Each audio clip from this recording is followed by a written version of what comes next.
الحمد للہ والصلاة والسلام علی رسول اللہ وبعد اعوذ باللہ من الشیطان الرجیم بسم اللہ الرحمن الرحیم۔ آج ہم نے 7ویں پارے کی تلاوت سنی۔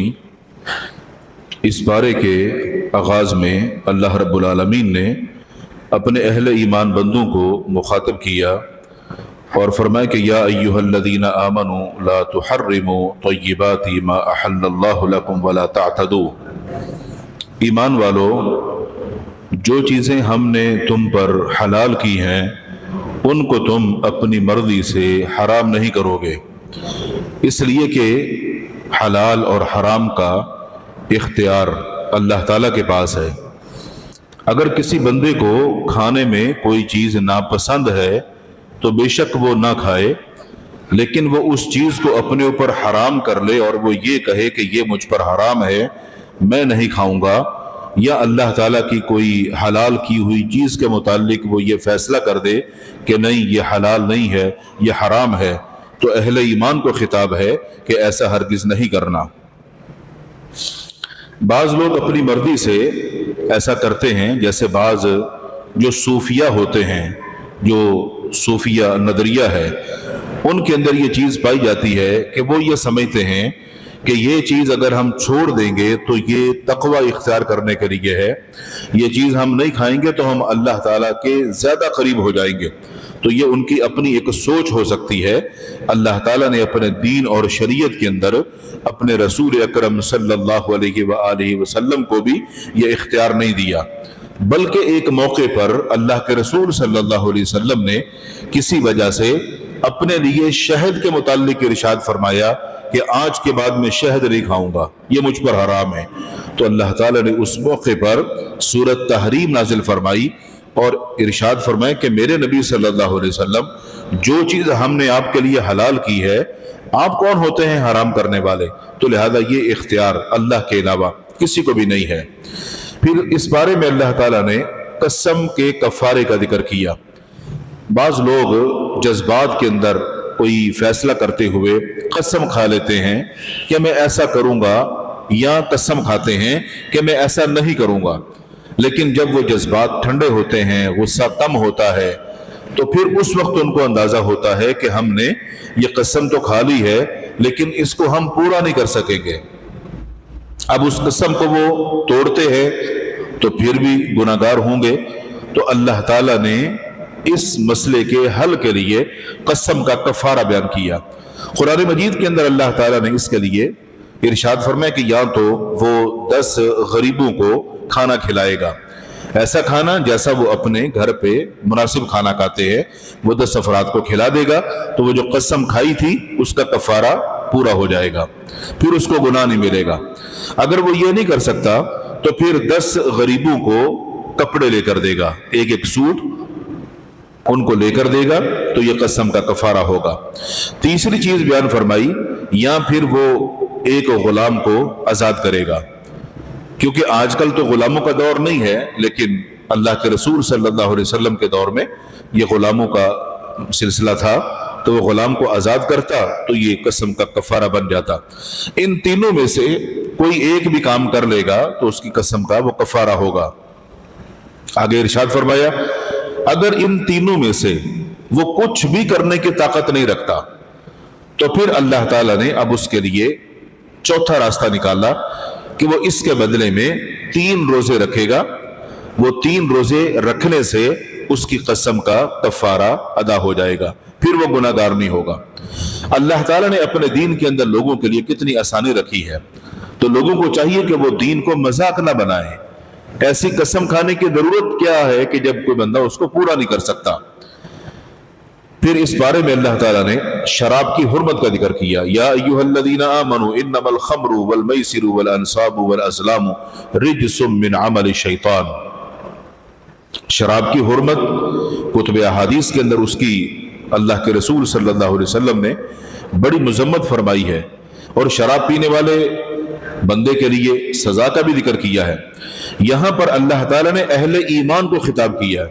ایمان والو اس بات کو یاد رکھو کہ جو شراب ہے اور جوا ہے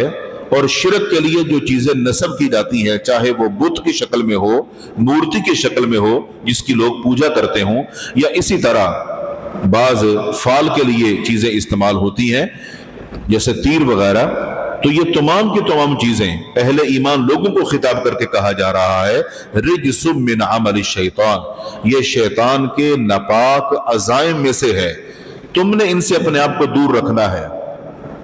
شیطان تو چاہتا ہی یہ ہے کہ ان لوگوں کو کسی نہ کسی طریقے سے میں ان چیزوں کے اندر پھنسانے کی کوشش کروں تاکہ یہ پھنس جائیں، ان کو میں لالچ دوں تاکہ یہ گناہ کر بیٹھیں اور اللہ تعالیٰ کی رحمت سے دور ہو جائیں، پھر اس کا نقصان یہ اٹھائیں گے۔ انما یرید الشیطان ان یوقع بینکم العداوۃ والبغضاء، شیطان تو چاہتا ہی یہ ہے کہ یہ لوگ اس طرح کے کام کریں اور ان کی آپس میں لڑائیاں اور بغض اور عناد شروع ہو جائے، لڑائی جھگڑے لوگوں کے آپس میں شروع ہو جائے، شیطان تو چاہتا ہی یہ ہے۔ جبکہ اللہ رب العالمین ارشاد فرماتا ہے کہ یہ بات یاد رکھو کہ شیطان ان چیزوں کے اندر تمہیں پھنسا کر وَيَصُدَّكُمْ عَنْ ذِكْرِ اللَّهِ وَعَنِ الصَّلَاةِ، وہ تمہیں دور کرنا چاہتا ہے اللہ تعالیٰ کے ذکر سے بھی اور نماز سے بھی۔ یہ وہ کام ہے کہ جو بندہ ان کاموں میں دلچسپی لے گا تو پھر ظاہر سی بات ہے کہ اس کو نماز کا خیال نہیں ہوگا، اللہ کے ذکر کا خیال نہیں ہوگا، تو پھر تو وہ ان کاموں کے اندر اپنے آپ کو مزید ماہر بنانے کی کوشش میں لگا رہے گا اور وہ محنت کرے گا، اس میں اس کی جان بھی جائے گی اور اس کا مال بھی جائے گا اور وہ اللہ کے دین سے اور دور ہوتا چلا جائے گا۔ اللہ تعالیٰ نے اس بارے کے اندر شریعت کے مقابلے میں جو کفار لوگ تھے جو دلیلیں پیش کرتے تھے اس کا ذکر کیا۔ وَإِذَا قِيلَ لَهُمْ تَعَالَوْا إِلَى مَا أَنزَلَ اللَّهُ وَإِلَى الرَّسُولِ قَالُوا حَسْبُنَا مَا وَجَدْنَا عَلَيْهِ آبَاءَنَا، ان لوگوں سے جب یہ کہا جاتا ہے کہ دیکھو اللہ تعالیٰ نے یہ حکم نازل فرمایا ہے تو تم بھی آ جاؤ، کیوں نہ ہم اس کو سنیں، اس پر ہم غور کریں کہ اللہ تعالیٰ نے کتنا پیارا حکم نازل کیا ہے۔ تو جب ان کو یہ بات کہی جاتی تھی تو یہ آگے سے کہتے تھے حسبنا ما وجدنا علیہ آباءنا، جو ہمارے بڑے گزرے ہیں، بزرگ گزرے ہیں، جو ہمارے آباء و اجداد گزرے ہیں وہ ہمارے لیے کافی ہیں، ہم تمہارے نبی کی یا تمہارے اللہ کی بات کو کیوں سنیں جب ہمارے جو بڑے گزرے ہیں ہم ان سے محبت کرتے ہیں اور ان کو ہم جانتے بھی ہیں، تو ان کی بات اور ان کا طریقہ ہمارے لیے کافی ہے۔ تو اللہ تعالیٰ نے قرآن مجید فرقان حمید کے اندر کئی سارے مقامات پر اس طرح لوگوں کا ذکر کیا کہ حق کو چھوڑنے کے لیے وہ اپنے بڑوں کا سہارا لیتے ہیں، اور حقیقت یہ ہے کہ ان کے جو بڑے ہیں وہ ہدایت پر نہیں تھے، صراط مستقیم پر نہیں تھے، وہ صراط مستقیم سے ہٹ کر عمل کرتے تھے۔ اگر یہ لوگ ان کے پیچھے لگ کے عمل کریں گے تو یہ بھی صراط مستقیم سے ہٹ کر ہی عمل کریں گے۔ جبکہ معیار کسی کا بڑا نہیں ہوتا، بڑا صرف وہ ہے جس کو اللہ نے بڑا بنایا، اور وہ ہے محمد الرسول اللہ صلی اللہ علیہ وآلہ وسلم۔ اللہ تعالیٰ نے اس بارے میں عیسیٰ علیہ السلام سے جو سوال کیا جائے گا اس کا بھی ذکر کیا۔ فرمایا کہ وَإِذْ قَالَ يَا عِيسَى ابْنُ مَرْيَمَ أَأَنْتَ قُلْتَ لِلنَّاسِ اتَّخِذُونِي وَأُمِّيَ إِلَٰهَيْنِ مِن دُونِ اللَّهِ، وہ وقت کیسا ہوگا کہ جب ہم اپنے پیغمبر عیسیٰ بن مریم سے سوال کریں گے کہ کیا آپ نے لوگوں سے یہ بات کہی تھی کہ تم مجھے اور میری والدہ کو اللہ کے علاوہ پوجنا، کیا تم نے یہ بات کہی تھی؟ عیسیٰ علیہ السلام اللہ سے کہیں گے سبحانک، پروردگار تو پاک ہے، ما یکون لی ان اقول ما لیس بحق، میں وہ بات کیسے کہہ سکتا ہوں جس کا مجھے حق ہی نہیں ہے، ہم یہ بات کیسے کہہ سکتے ہیں؟ اور اگر میں نے یہ بات کہی ہے تو اللہ ہم سے زیادہ تو جانتا ہے کہ ہم نے کیا کہا ہے۔ تو عیسیٰ علیہ السلام اس وقت اللہ کی عدالت میں اللہ کے سوال پر یہ بات واضح کر دیں گے کہ ان کے جو پیروکار ہیں جو یہ سمجھتے ہیں کہ یہ بھی پوچھنے کے قابل ہیں، اس وقت ان کے لیے ندامت اور حسرت ہوگی، اور جب عیسیٰ علیہ السلام اس چیز سے انکار کر دیں گے۔ اس کے بعد ہم نے سورۃ الانعام کی تلاوت سنی۔ یہ سورت مکی زندگی میں ہجرت سے کچھ دن پہلے نازل ہوئی تھی۔ اس کے آغاز میں اللہ تعالیٰ نے توحید اور دعوت الی اللہ کی وضاحت فرمائی، اللہ کے رسول صلی اللہ علیہ وسلم کی جو مکی زندگی ہے، اس مکی زندگی کے اندر کیونکہ توحید کا درس بڑا اہم تھا تو اللہ تعالیٰ نے اس کا ذکر کیا، اور اس میں فرمایا کہ غیر اللہ کو سرپرست نہیں بنایا جا سکتا، اور غیر اللہ جو ہے وہ نفع نقصان کے مالک نہیں ہو سکتے، اور اللہ کے برابر ان میں سے کوئی بھی نہیں ہے، چاہے وہ تمہارا کتنا بھی بڑا بت کیوں نہ ہو، اللہ کی برابری نہیں کر سکتا، اور عالم الغیب کی ذات صرف اللہ کی ذات ہے۔ تو یہ چند چیزیں اس سورت کے آغاز میں اللہ تعالیٰ نے ان کفار کو جواب کے طور پہ بیان فرمائی۔ پھر اللہ کے رسول صلی اللہ علیہ وسلم کو اللہ تعالیٰ نے تسلی دی، فرمایا کہ وَلَقَدْ كُذِّبَتْ رُسُلٌ مِّن قَبْلِكَ، اے نبی صلی اللہ علیہ وسلم آپ سے پہلے جو انبیاء اور رسول ہم نے بھیجے، ان کی جو قومیں تھیں ان قوموں نے ان کو جھٹلایا، ان کا انکار کیا، کلمہ نہیں پڑھا، ان پر ایمان نہیں لائے۔ تو وہ جو پیغمبر تھے وہ تو اپنی دعوت دے چکے، وہ تو پیغام پہنچا چکے، اب آپ کی ذمہ داری پیغام پہنچانا ہے۔ آپ کی قوم کے لوگ جب آپ کو جھٹلائیں گے تو آپ نے اس بات کو یاد رکھنا ہے، فَصَبَرُوا عَلَى مَا كُذِّبُوا، جس طرح ان پیغمبروں نے جھٹلانے پر صبر کیا آپ نے بھی صبر کرنا ہے۔ آپ کی ذمہ داری پیغام پہنچانا ہے، منوانا نہیں ہے۔ پہلے جو پیغمبر گزرے ہیں انہوں نے پیغام پہنچا دیا، ذمہ داری پوری کی ہے، ان کا کام بھی منوانا نہیں تھا، تو اس لیے آپ اپنے آپ کو تھکائیں گے نہیں، پریشان نہیں ہوں گے۔ اللہ تعالیٰ خوب جانتا ہے کہ کون ایمان لائے گا اور کون نہیں لائے گا۔ پھر اس سے پہلے جو انبیاء گزرے، جب ان کے قوم کے لوگوں نے ان کو زیادہ تنگ یا پریشان کیا تو پھر انہوں نے اس میں اللہ سے مدد مانگی، تو اگر ضرورت پڑی تو ہم آپ کی بھی مدد کریں گے جیسے ان کی ہم نے مدد کی۔ پھر اللہ تعالیٰ نے دنیا میں جو مختلف عذاب کی صورتیں ہوتی ہیں، مختلف ذریعے سے لوگوں پر اللہ کا عذاب آتا ہے، اللہ تعالیٰ کی نافرمانیوں کی وجہ سے اللہ نے اس کا ذکر کیا کہ قُلْ هُوَ الْقَادِرُ عَلَىٰ أَن يَبْعَثَ عَلَيْكُمْ عَذَابًا مِّن فَوْقِكُمْ أَوْ مِن تَحْتِ أَرْجُلِكُمْ، کہہ دیجئے کہ اللہ تعالیٰ اس چیز پر قادر ہے کہ وہ تمہاری نافرمانیوں کی وجہ سے تم پر یا تو اوپر سے عذاب نازل کرے گا، وہ آندھی یا طوفان یا بارش یا کوئی بھی صورت ہو سکتی ہے، یا پھر وہ تمہارے پاؤں کے نیچے سے یعنی زمین کے اندر سے کوئی تمہیں عذاب پہنچائے گا۔ وہ زلزلے کی صورت میں بھی ہو سکتا ہے،